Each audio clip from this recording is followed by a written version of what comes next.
Hello everyone. Good evening to all of you. Welcome to Viti Pathshala.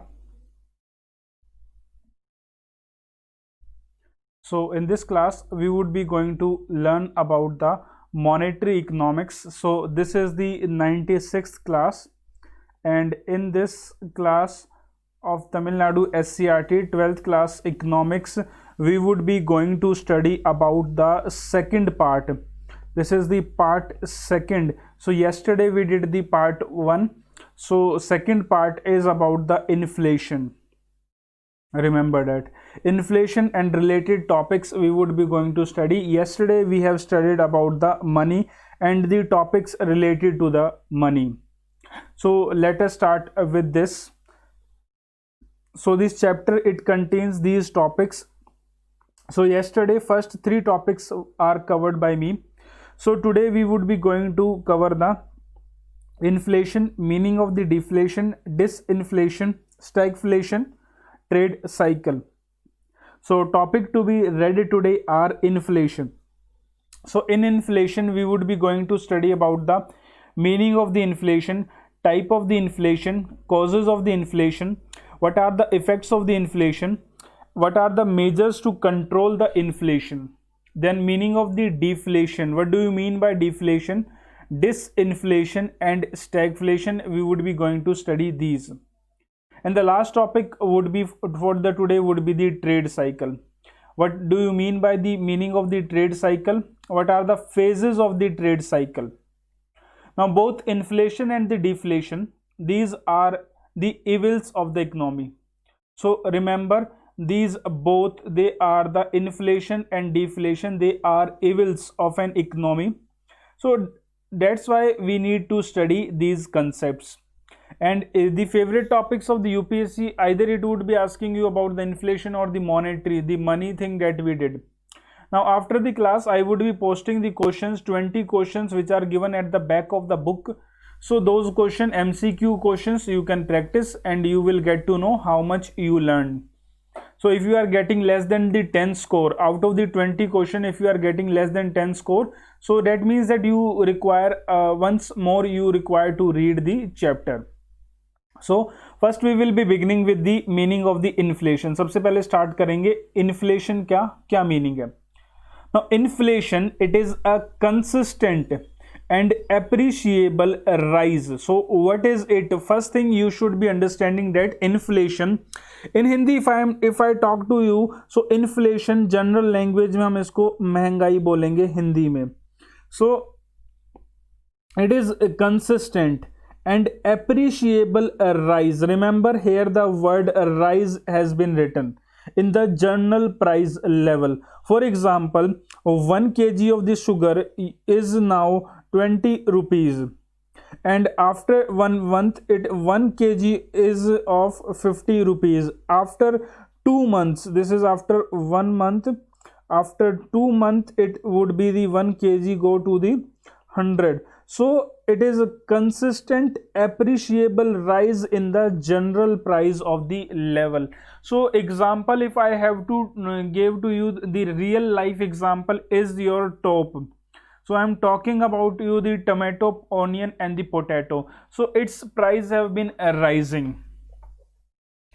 Now in other words, if I wanted to tell you about the inflation, now it is the rate. What it is? It is a rate at which the general level of the price. So general level of the price of the goods and the services is rising, and consequently the purchasing power of the currency is falling. So there is a picture, you will understood by this picture more. So you can see that in the 2000, with 100 rupee note you would be able to buy this much. Now when you visited with 100 rupees of the note in the 2010, the only this much. So you it's not possible to get in 100 these what they are showing in the picture, but imagine that. And then in the 2018 or the 20, only these three items you are able to buy with this 100. So we can say that 2000 we can consider it, not the 100 rupees, but it is not realistic 100. So in 2000 you can buy only these three, and earlier you used to buy so much. So this is the common example you can understand from that. Now if we talk about the definitions, though two people have given the definition. Now first if we talk about, it is the Colborn and the other is the Gregor.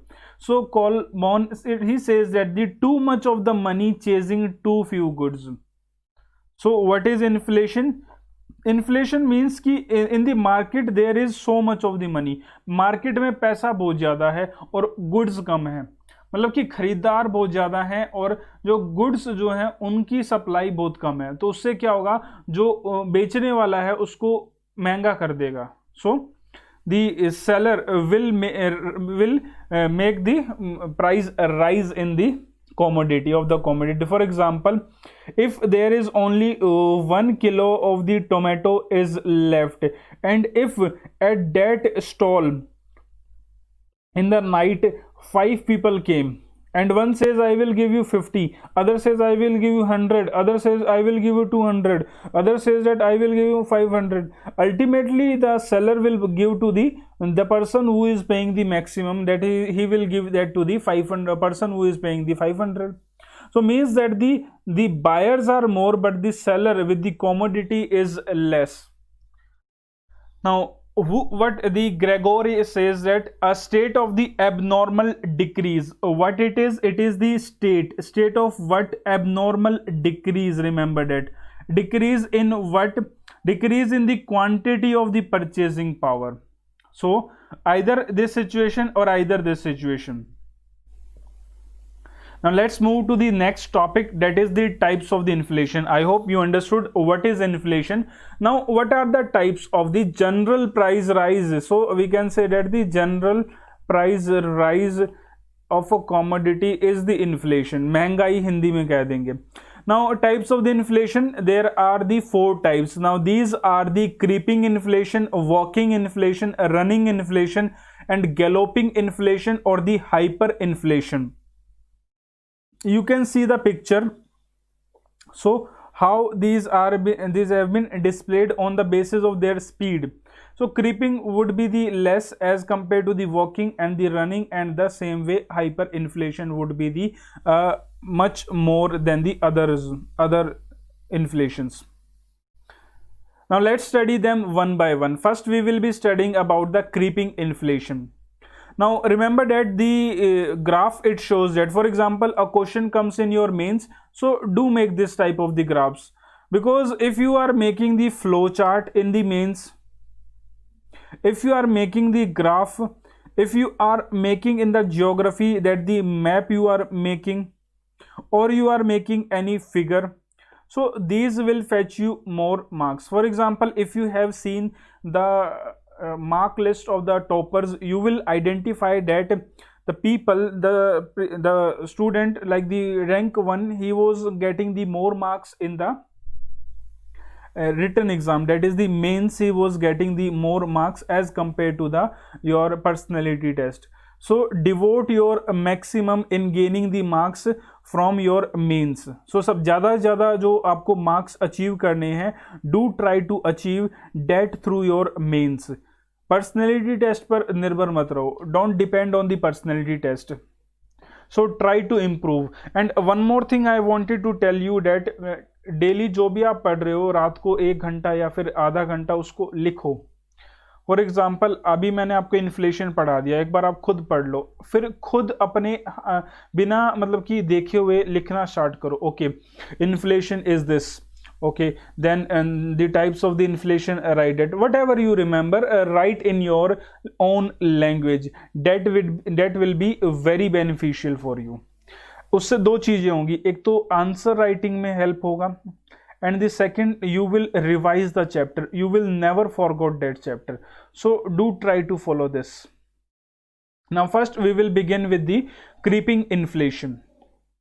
Now creeping inflation is a slow moving and a very mild inflation. Remember what it is slow moving and it is very mild.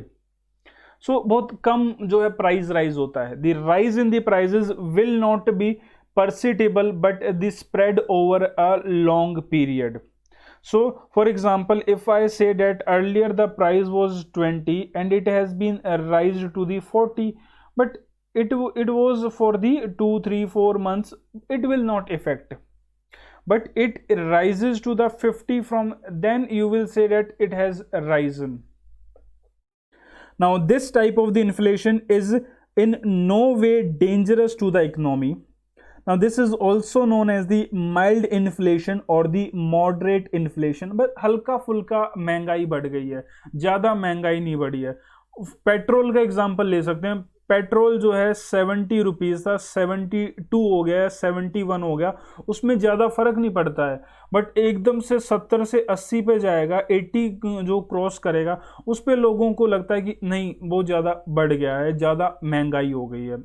जब तक आपकी जेब से ज़्यादा पैसा नहीं निकलेगा तो आपको ही नहीं लगता कि महंगाई हुई है.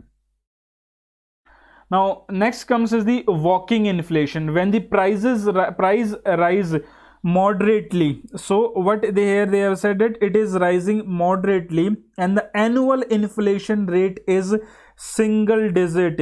So inflation rate, it is ranging from the 3% to the 9%. It is called as the walking or the trolling inflation. Now again you see this. So in this you can see that they have shown you the percentage of the price rise, and here they have shown you the years on the x side and the y side. So let me show you. Okay, now see there is this creeping. You, and if I make a line here, so creeping will come here, and you can see. So from zero price, if it goes to the from 0 to the 20, it is called as a creeping inflation. When it goes to the 35, it is called as walking inflation. And if it goes to the 35 to the, it goes to the 55, from 0 to 55, you can say that it is running very fast. And whereas if I match this similarly here downward, if I match it downward, you will find it that, so it is taking time. So the creeping is taking more time, whereas if we talk about the walking, it is taking less time as compared to the creeping. Running is taking more less time, that is it is taking 8, but it is has been risen in the 55. So यहाँ पर ये जल्दी से भी हो रहा है और ज़्यादा संख्या में भी बढ़ रहा है. वेरेस अगर हम बात करें यहाँ पे हाइपर इन्फ्लेशन, वो एकदम से प्राइस बढ़ जाएगा. तो मान लो जो कोई चीज 0 रुपए की मिल रही थी, वो एकदम से जो है आपको 75 रुपीज की मिलने लग जाए, और वो एकदम क्या हो जाए 6 महीने में बढ़े, या फिर हम कह सकते हैं 6 दिन में बढ़े, या फिर 6 महीने में बढ़े, 6 हफ्ते में बढ़े, कुछ भी हो सकता है. You can imagine in the year और the any way you can imagine that. So that is called as the hyper inflation, एकदम से प्राइस राइज हो जाना. So this was the creeping and the walking inflation. Next comes is the running inflation. If we talk about the running inflation, now when price rise rapidly, like the running of a horse at a rate of the speed of the 10 to 20% per annum, it is called as the running inflation. Now next comes is the galloping inflation. Galloping inflation, it is also called as the hyperinflation. Now it points out to the unmanageably high inflation. इतना ज़्यादा है कि सरकार उसको manage ही नहीं कर पाएगी. That run into 2 or 3 digit.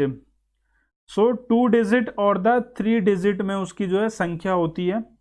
Now by high inflation, the percentage of the same is about 20% or the 100% from the overall perspective. Now the first hyperinflation of the 21st century, Zimbabwe's annual inflation rate surged at an unprecedented 3714%. Remember, it is not third, it is 4-digit inflation. at the end of the April 2007. So such type of the example, if you know, you can quote in your mains exam. So hyper and more, if you quote more examples in your mains exam, that will make your answer more beautiful. Definition तो सबने रटी है, example जो अच्छे देगा उसको ज्यादा marks मिलेंगे. Now this were the four types of the inflation we have studied. Next move to the demand pull versus cost pull inflation. I hope you have heard these two terms earlier also, and I have also taught you earlier from the La Excellence booklet. Now demand pull inflation and the cost push inflation, let us discuss that. Now what do you mean by demand pull inflation? Now demand and supply, remember, demand and supply, they play a crucial role. So what these demand and these supply, they play a crucial role in deciding the inflation level in the society at all point of that time. Now what I wanted to say, in the beginning of the chapter itself I told you that there was a person who was selling the tomato and there were the 4 buyers. So that means the demand was high and the supply was less. So demand was high and the supply was less. So inflation is all about your demand and the supply. Inflation depends upon how much is the demand and the how much is the supply. Now for instance, if the demand is high for a product, the supply is low, the price of the product increases, and that happens. And not only in the price term, for example, there are the less beds in the hospital. So automatically what will happen, the cost of the each bed would rise in the hospital. So that happens in your normal life. You can look near to you, you will find so many of the example. अपने आसपास देखोगे आपको बहुत सारे example दिखेंगे और आप उनसे पता लगा सकते हो कि what is this inflation. Now ये इस तरह का जो इन्फ्लेशन होता है, डिमांड या सप्लाई, डिमांड के बढ़ने से सप्लाई की कमी होने से, इसको हम डिमांड पुल इन्फ्लेशन बोलते हैं. इसी की जगह दूसरा आता है cost push inflation. Now when the cost of the raw material and other inputs rises, inflation results. For example, if you are getting the cheap product from the market, what you are making from the raw material, you are making a product and then it is selling. If you are getting that in the cheap, then the cost of the final product would also be the less. But if the raw product is high, the cost of the raw product is high, or the labor you are not finding the labor cost is very high, then automatically the price of that product will rise. Now I wanted to substitute this by saying that you think that the China is producing these products very cheap. Why it is producing? Is there raw material available in the abundant? No, because there is a communism. The government is the socialist government, or we can say that the democratic socialism. So in India we have the democracy, we have the labor laws. So there is the International Labor Organization whose influence is on the India. But apart from that, the China, in the China, these things are at a very low level. वहाँ पर आप सरकार के खिलाफ बोल नहीं सकते हो. Everything is controlled by the government. So कराने को वो जो है उनके यहाँ राष्ट्रपति हैं, but ultimately we can see that कि लेबर लॉज बहुत बेकार हैं.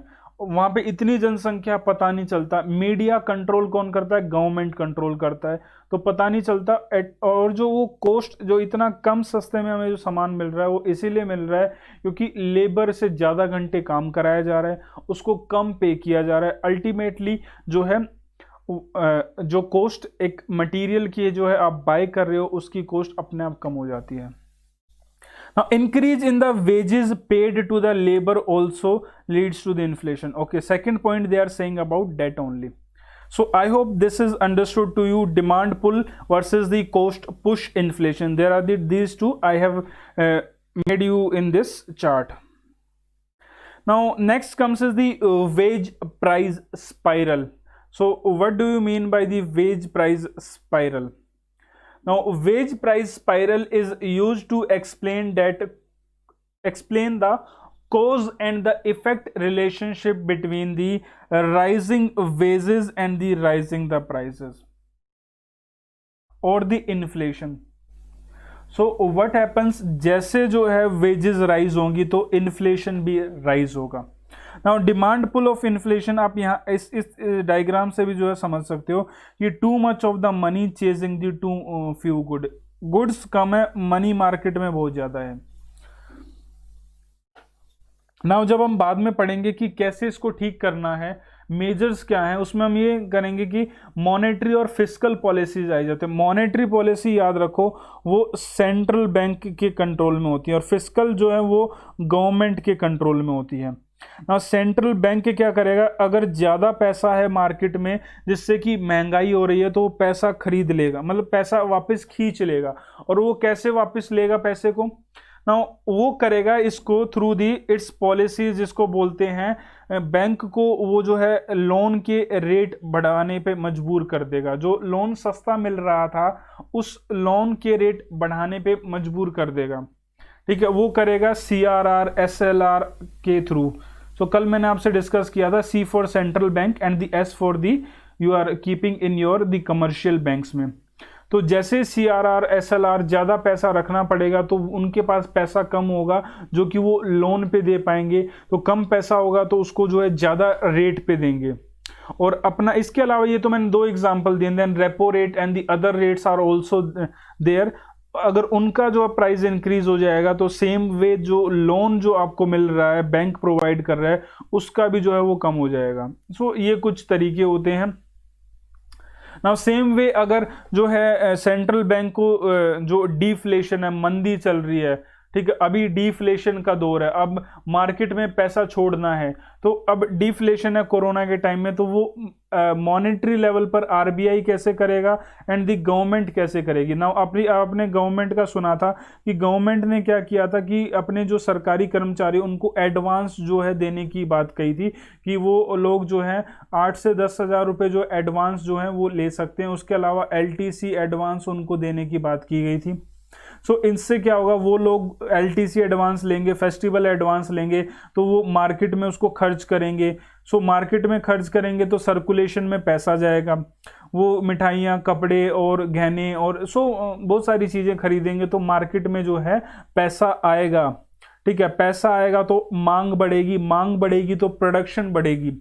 वैसे ही LTC में कोई घूमने जाएगा तो उसको जो है ट्रांसपोर्टेशन भी लगेगा, उसको खाना पीना लगेगा, रहने का लगेगा, तो बहुत सारे लोगों को इनडायरेक्टली जो है उनको पैसा मिल जाएगा. So this is one thing. I hope आपको ये चीज़ समझ में आई होगी, demand pull inflation and the wage price spiral and the cost push inflation.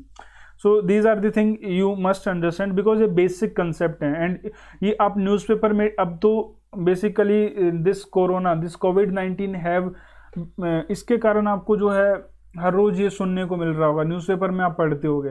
सो जब तक आपको इसका बेसिक नहीं पता, बेसिक नॉलेज नहीं पता है बुक्स की, तो आप उस पैसेज को या फिर उस आर्टिकल को जो है कॉम्प्रीहेंड नहीं कर पाओगे.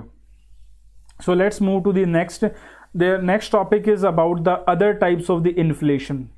Now on the basis of the inducement, so we would be going to study about on the basis of the inducement.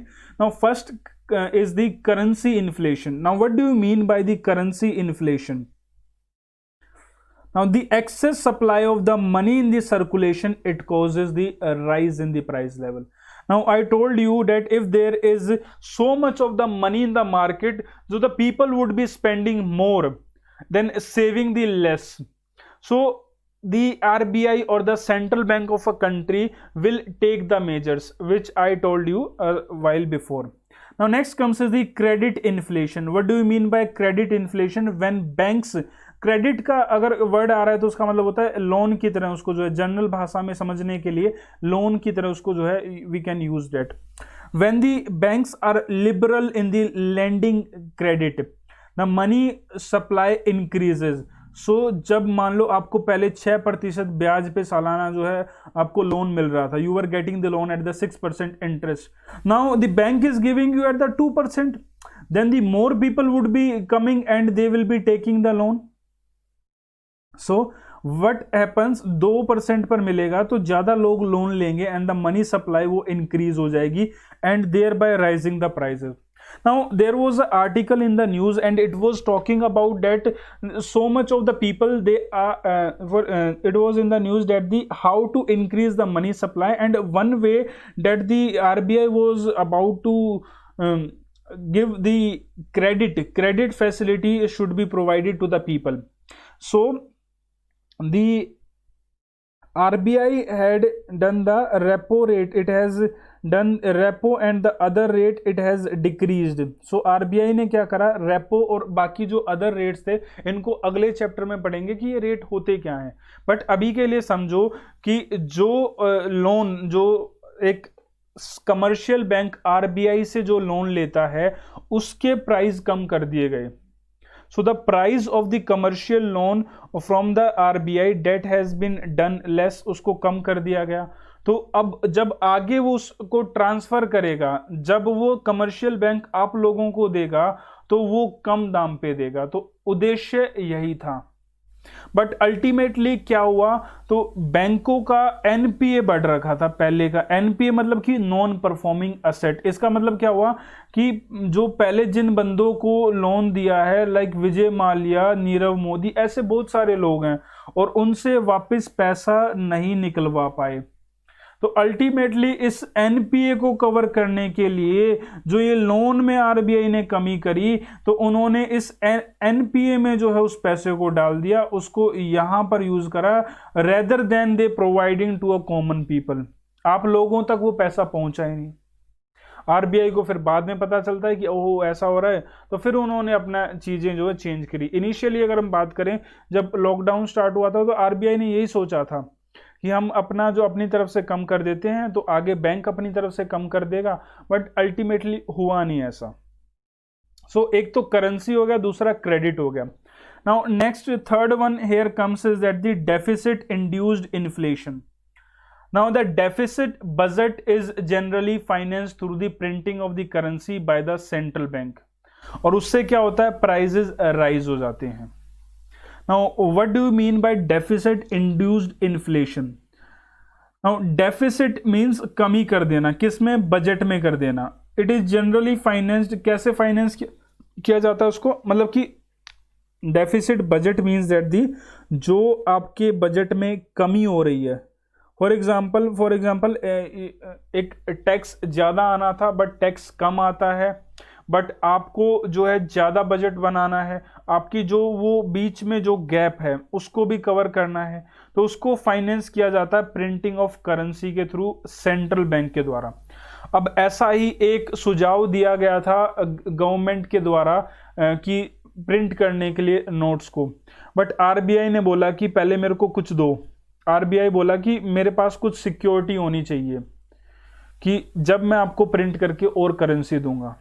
मतलब कि जब भी कोई भी करेंसी प्रिंट होती है वो एक्सेस में हम नहीं कर सकते हैं. वो अगले चैप्टर में पढ़ेंगे कि कैसे आरबीआई काम करता है, कैसे अदर बैंक्स काम करते हैं.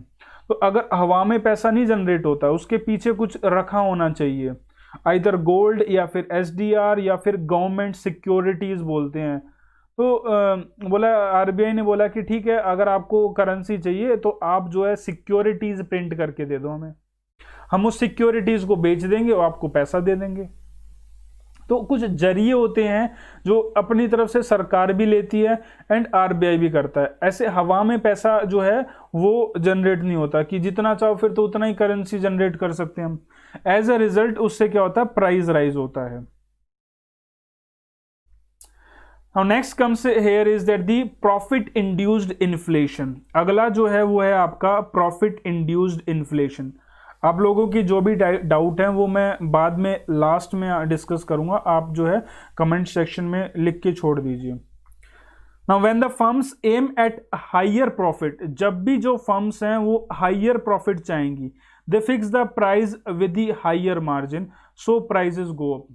For example, there is only one toothpaste that is coming. For example, we take the example of the Colgate. मान लो मार्केट में सिर्फ कोलगेट ही आ रही है। अब कोलगेट को पता चल गया कि हमारी ही जो है सप्लाई हो रही है, बाकी किसी की सप्लाई नहीं हो रही है, एंड ऐसी चीज़ें जो कि हर किसी को चाहिए। अब ये क्या करेंगे, इसका प्राइस बढ़ा देंगे। और we can say that there are 2 और दी 3 ब्रांड, बट ज़्यादा लोग इसी को बाय कर रहे हैं, बाकी को कोई नहीं बाय कर रहा है, then also they will increase the price to have the higher margin of the profit, to gain more profit. So that is the profit induced inflation. Now ऐसा कहाँ होता है, ऐसा होता है in your capitalist economy. ऐसा we cannot do in the socialist. तो ये सोचो कि सोशलिस्ट इकोनॉमी में नहीं कर सकते, उस कंपनी को ही जो है गवर्नमेंट ले लेगी। सो मिक्स्ड इकोनॉमी में भी अगर ऐसा कुछ हो रहा है तो उस कंपनी को ही खरीद लेगी, जैसे कि बैंक जो नेशनलाइज किए गए थे। सो अल्टीमेटली सोशलिज्म में एम होता है वेलफेयरिज्म। वहीं अगर हम बात करें कैपिटलिज्म में प्रॉफिट मैक्सिमम होता है, तो वहां पर कैपिटलिज्म सरकारों में, कैपिटलिस्ट नेशंस में, there the government can not influence these things, but whereas the mixed and the socialist there the government can do so. Now next comes is the scarcity induced inflation. Now scarcity of the goods happens either due to the fall in the production, example the farm goods, then due to the hoarding and the black marketing. This also pushes up the price. Now this has happened in the Venezuela in the 2018. Now you have heard in the news again and again, it was in the news that the price of the onion has been raised. Particularly we are listening from the 2018 that the price, it is continuously rising of the onion. Other it was the price of the pulses that was rising. Now what happens, if you will analyze this situation, it was in the news also recently, the new laws have been made for that, punishing these person who are hoarding these, and these commodities is by the government it is considered as these are the essential commodities. So what happens now, the government require more and the more, that is the cold storage. So government को cold storage की जरूरत पड़ती है जहां पे onion को रख सके. Now onion is a farm good that have the less shelf life. सो इसकी कम शेल्फ लाइफ होती है, ऑनियन की जल्दी सड़ गल जाता है, तो इसको कोल्ड स्टोरेज में रखना पड़ता है, इसकी देखभाल ज़्यादा होती है। सो अब कुछ लोग क्या करते हैं, इसको होर्ड कर लेते हैं, इस आशा में कुछ पॉलिटिकल पार्टीज भी ऐसा करवाती हैं कि महंगाई बढ़ जाए, लोगों को जो है गुमराह करने के लिए उनको बहाना मिल जाए।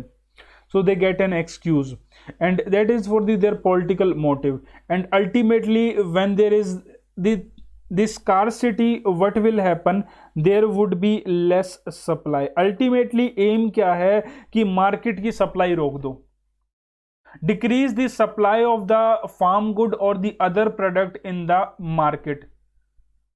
So that is the aim of this scarcity. I hope this is understood. Next comes is that the tax induced inflation. Now increase in the indirect taxes like the excise duty, custom duty, sales tax may lead to the rise in the price. Example, petrol and the diesel. Now this is also called taxflation. Now for example, there was a news a few days back that the price of the petrol has been risen, but what we are importing, the crude oil what we are importing from the foreign countries, that is very cheap in the COVID scenario, but then also the price is very high. What happened, the income of the governments, particularly this come under the state government के under में आता है ये जो आपका petrol और diesel है. So what happened, the VAT was increased by the state governments. So if I will give you the example, 30% was the VAT or more than that was of the, for example अगर वो price 80 rupees है तो उसमें से 30 रुपये जो है वो गवर्नमेंट के खाते में जा रहा था, 50 रुपये उसका प्राइस था. So ultimately the government was earning a huge money through that because and they were in a need of the money because ये टैक्स कम आया, जीएसटी कंपनसेशन नहीं मिला इनको, तो अब अल्टीमेटली एक ही जरिया है, वो वैट कहाँ बचा हुआ है, वो पेट्रोल डीजल पे बचा हुआ है या फिर एल्कोहल पे बचा हुआ है. तो उन्होंने सोचा वहां से कमाई कर लेते हैं और अपना पैसा पूरा कर लेते हैं.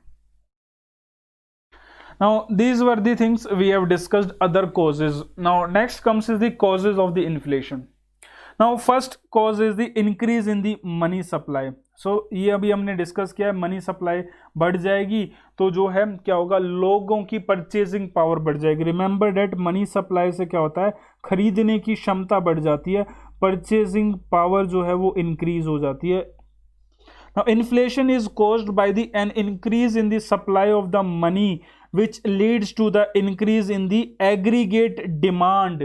Aggregate demand मतलब कि not only you are demanding a product but your friends also are demanding, so that means it is an aggregate demand that is increasing. The higher the growth rate of the nominal money supply, the higher will be the rate of the inflation. Now next comes is the increase in the disposable income. Now remember one thing, what we have studied in the previous classes of the TNSCRT after this break.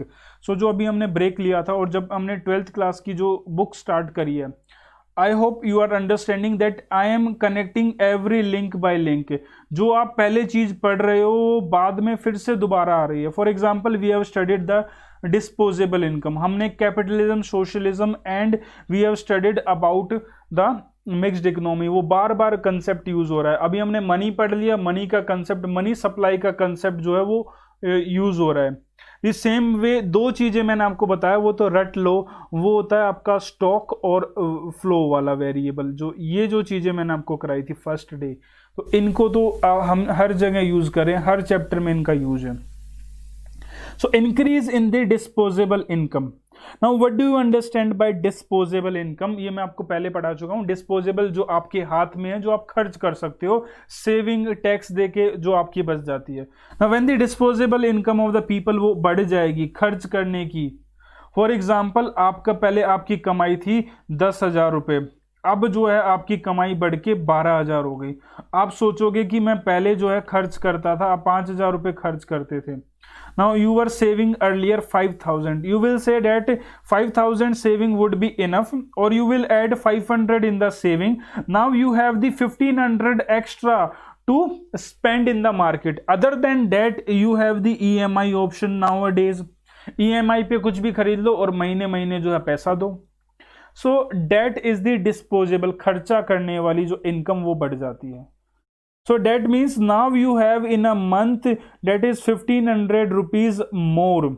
So what will this 1,500, if we add of every people, aggregate demand will rise. Now it raises their demand for the goods or services. Now disposable income may increase with the rise in the national income or the reduction in the taxes.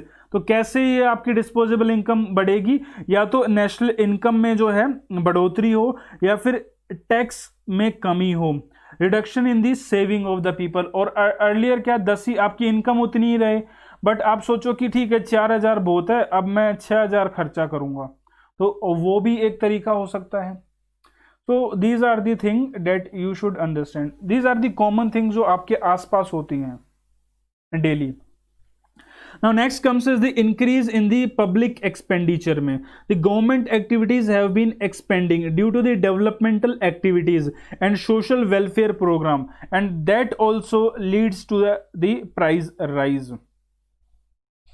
Now fourth one is the increase in the consumer spending. Now the demand for the goods and the services increases when they are given the credit to buy goods or higher purchase and installment basis. I told you about the EMI also. उससे भी जो है, पहले जो लोग bike नहीं खरीदते थे, आजकल बाइक को छोड़ दिया उन्होंने, अब वो गाड़ियां खरीद रहे हैं क्योंकि EMI है उनके पास और मंथली पे कर रहे हैं. और ultimately what happens now, the effect of such type of the inflation will be more on the person who are buying the commodities by the inflation. For example आपने जो है सारी चीज़ें खरीद ली और आप अच्छे से 80,000 रुपये जो है महीना कमा रहे थे, आप बड़ी अच्छी MNC कंपनी में काम कर रहे थे, और क्या हुआ, सच कोविड आ गया और आपने क्या कर रखा था, आपने सोचा हुआ था कि आपकी 60,000 तो किस्तें जा रही थी पर महीने की, बट अल्टीमेटली जॉब चली गई आपकी कोविड के कारण. ना ये 60,000 आप कहाँ से पे करोगे. So that happens. That is the thing scenario now. और फिर उससे क्या होता है मार्केट में जो है, you can see now for example if there are the 5 people in a home and then 5 people need the transport their own vehicle they require. So आपको रोड पे गाड़ियां ज़्यादा मिलेंगी, देन आपको घरों के बाहर गाड़ियां ज़्यादा मिलेंगी। सो जितना घर उतने ही तो गाड़ियां हो गई हैं, उतनी स्पेस आपको पार्किंग के लिए गाड़ियां चाहिए। फिर आप बाहर जाते हो वहां पर पार्किंग के लिए गाड़ियां चाहिए। अर्थ पे जो है अगर हम देखें तो मेजर पोर्शन पे तो गाड़ियां ही खड़ी हैं। Now next comes is the cheap money policy. Now cheap money policy or the policy of the credit expansion also lead to increase in the money supply. Now which raises the demand for the goods and the services in the economy. Now next comes is the deficit financing. We have discussed it a short while before. Now in order to meet its mounting expenses, the government resort to the deficit financing by borrowing from the public. Now public से कैसे बोरो करेगा, मैंने आपको अभी बताया था, government securities के through. So government securities किसको देगा, गवर्नमेंट सिक्योरिटी आरबीआई को देगा। आरबीआई जो उनको सेल पे देगा, किनको, लोगों को, और लोगों से पैसा लिया जाएगा। तो बट ये जो गवर्नमेंट सिक्योरिटीज होती है इन पे जो है आपको पर्टिकुलरली एक बोला जाता है कि आपको 7% 8% जो मिलेगा, और इतने समय के बाद, तो उतने समय के लिए पैसा आपसे बोरो कर लेती है। सरकार भी बोरो करती है लोगों से। Now even by the printing more notes, but in the printing more notes RBI मना कर देगा। आरबीआई बोलेगा मेरे को कुछ दो, you should keep something in the back end, then only I would be printing the currency. Now this raises the aggregate demand in the relation to the aggregate supply. Now अगर deficit financing के case में क्या होगा, demand बढ़ जाएगी market में। और अभी हमें क्या करना है, मंदी चल रही है तो हमें डिमांड बढ़ाने, महंगाई भी है और मंदी भी है, ठीक है। लोगों के पास पैसा भी नहीं है, पर जिन लोगों के पास पैसा है, अभी मंदी जो महंगाई बढ़ रही है वो महंगाई किसके कारण बढ़ रही है, कोमोडिटी कम है, मार्केट में सामान कम है, ठीक है, इसलिए महंगाई बढ़ रही है। वेरएज लोगों के पास पैसा भी नहीं है खरीदने के लिए, गरीब आदमियों के पास नहीं है पैसा क्योंकि उनकी जॉब चली गई है। लगभग in if we consider 2 lakh और the 3 lakh people they have lost at least the job in this Covid scenario. Now thereby leading to the inflationary rise to the prices. और ये संख्या जो मैं बता रहा हूँ ये तो मैं बड़ी बड़ी कंपनीज की बता रहा हूँ, जो बड़े बड़े लोग हैं उनकी भी जॉब गई है। And there are the other labourer जो कि डेली वर्कर हैं, उनके तो अब वो डेली उनको काम मिले ना मिले, it depends upon that. Now next comes is the black assets activities and the money. Now अगर जो है गवर्नमेंट को टैक्स नहीं मिल रहा है, लोग चोरी बहुत ज्यादा कर रहे हैं, टैक्स कलेक्शन कम हो रहा है, करप्शन है, so that also lead to the महंगाई हो जाती है, इन्फ्लेशन हो जाता है। Now the existence of the black money and the black asset due to the corruption, tax evasion increase the aggregate demand. इससे क्या होगा, aggregate demand इससे भी बढ़ेगी, remember that. Now people spend such money lavishly, black marketing and hoarding reduces the supply of the goods. Now these trends tend to raise the price level further. Now repayment of the public debt. Now whenever government repaid its past internal debt to the public, it leads to the increase in the money supply. मान ले आपने जो है आपने पैसा अपना bank में दिया हुआ था या फिर गवर्नमेंट की जो स्कीमों में इन्वेस्ट किया हुआ था। Now at one time the government would be giving you the money, government को आपको इंटरेस्ट के साथ पैसा देना है, तो आपको इंटरेस्ट का पैसा अगर ज़्यादा मिलेगा तो आप ज़्यादा खर्च करोगे। That also led to the increase in the demand. Now increase in the export, when export are increased, domestic supply of the good decline, so prices rise. Now that was one thing that we completed. Next move to the effects of the inflation. Now effects of the inflation can be classified into two heads. Now one we can say that the effect on the production, the other is the effects on the distribution. पहला production पर क्या effect पड़ रहा है और दूसरा जो है डिस्ट्रीब्यूशन पर क्या इफेक्ट पड़ रहा है। Now first we will discuss on the effect on the production. Now when the inflation is very moderate, अभी बहुत कम है, हाल फिलहाल में थोड़ा है, बहुत थोड़ा है, moderate, it acts as an incentive to the trader and the producers. So जो बेचने वाला उसको तो पैसा आएगा, उसके घर में तो चांदी होगी, तो उसके लिए तो एक तरह से इंसेंटिव है। Now this is particularly prior to the full employment when resources are not fully utilized. Now the profit due to the rising prices encourage and induces the business class to increase their investment in the production. आपको मुनाफा दिखेगा, चाहे वो छोटे समय का हो, आपको मुनाफा दिख रहा है. What will you do? You will encourage to produce more. Now leading to the generation of the employment and the income. ज़्यादा प्रोड्यूस कैसे करोगे? आपको लेबर चाहिए होगी, रॉ मटेरियल चाहिए होगा, ultimately generation of the employment और इनकम होगी.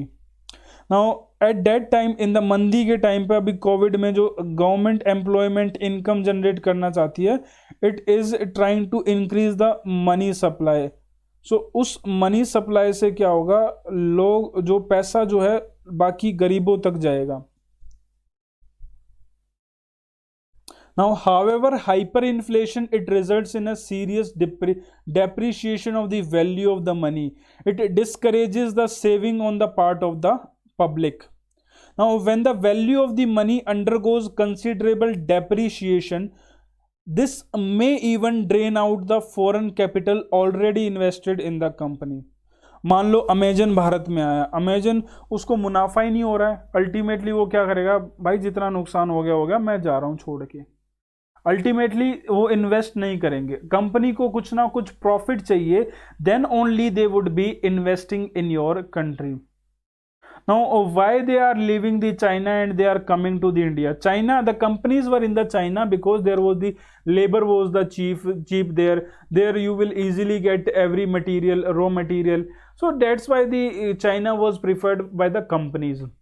Now due to the COVID scenario, everyone is saying the life is prior to this, the profit, we can earn the profit in other developing countries also. Now they are moving to the India and the other South Asian countries. And देखो वो किस country में जाएंगे जहाँ के हालात खराब हैं. कोई भी बंदा अपनी जो है फैक्ट्री या फिर अपनी कंपनी को पाकिस्तान, अफगानिस्तान, स्पेशली अगर हम बात करें, अफगानिस्तान में नहीं लगाना चाहेगा. उनको पता है कि टेररिज्म है, लूटपाट होगी, इतना तो नुकसान हो जाएगा. Now with the reduced capital accumulation, the investment will suffer a serious setback.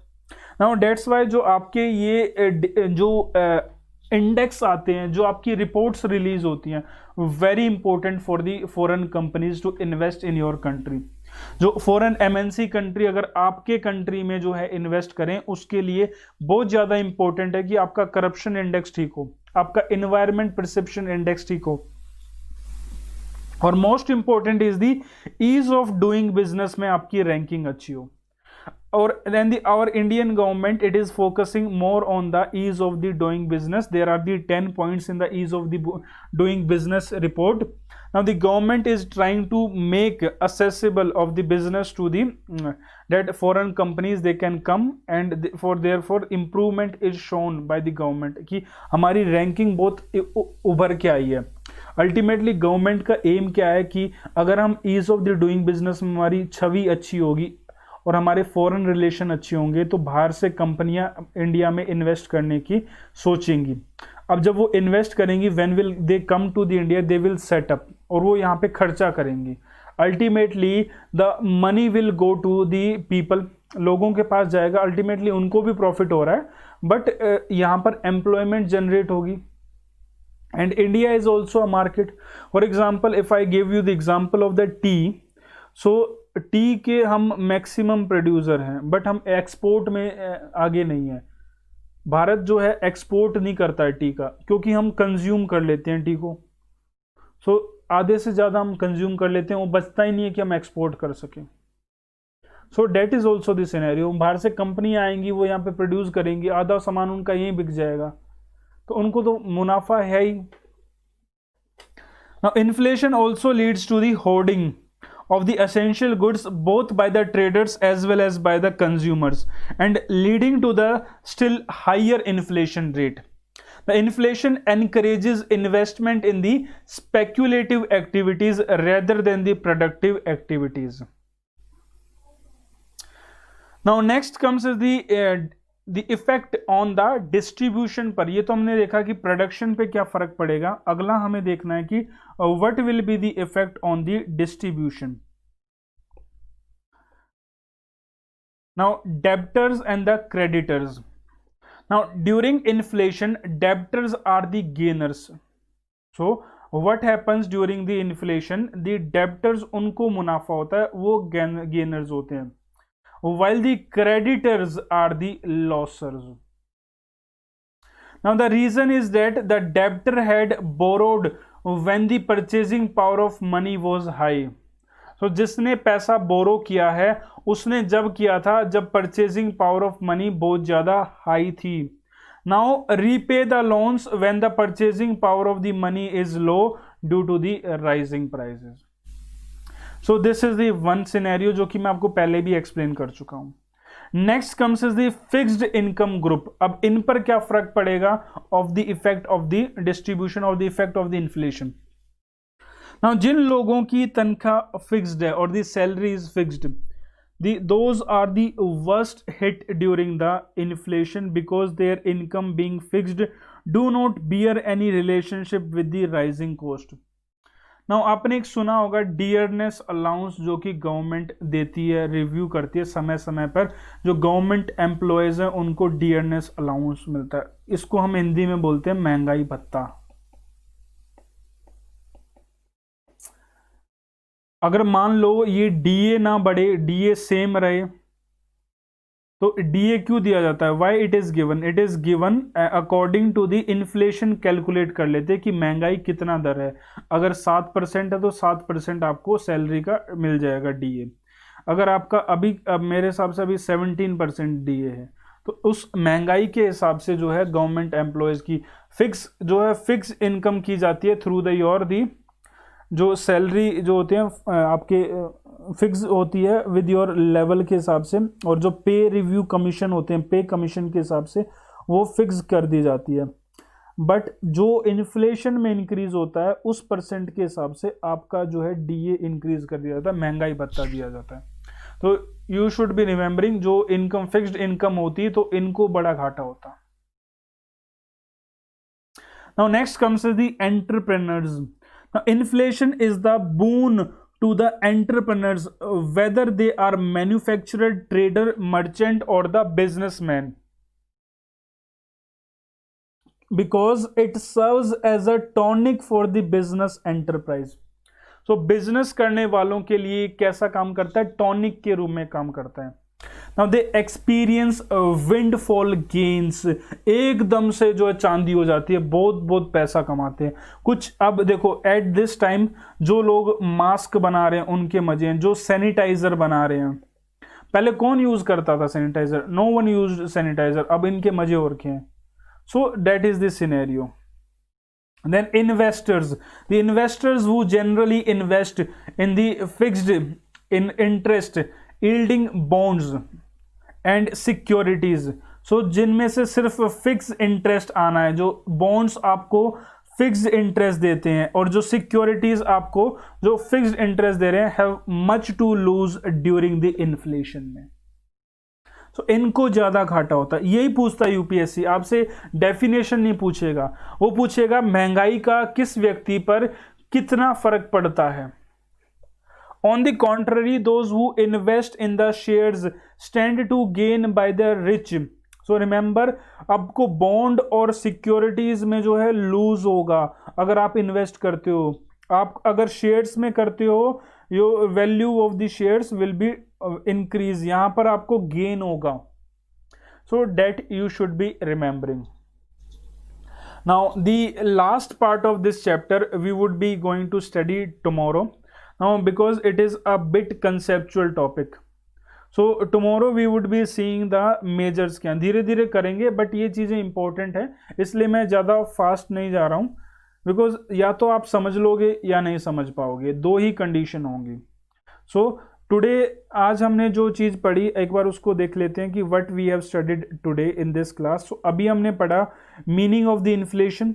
सबसे पहले क्या इन्फ्लेशन होते हैं, कितने प्रकार के इन्फ्लेशन होते हैं, इन्फ्लेशन के कॉजेज क्या होते हैं, एंड इफेक्ट्स क्या होते हैं इन्फ्लेशन के, किस व्यक्ति पर क्या इन्फ्लेशन, हमने दो तरीके से पढ़ा इसको, एक तो प्रोडक्शन के हिसाब से हमने पढ़ा और दूसरा हमने डिस्ट्रीब्यूशन के हिसाब से पढ़ा.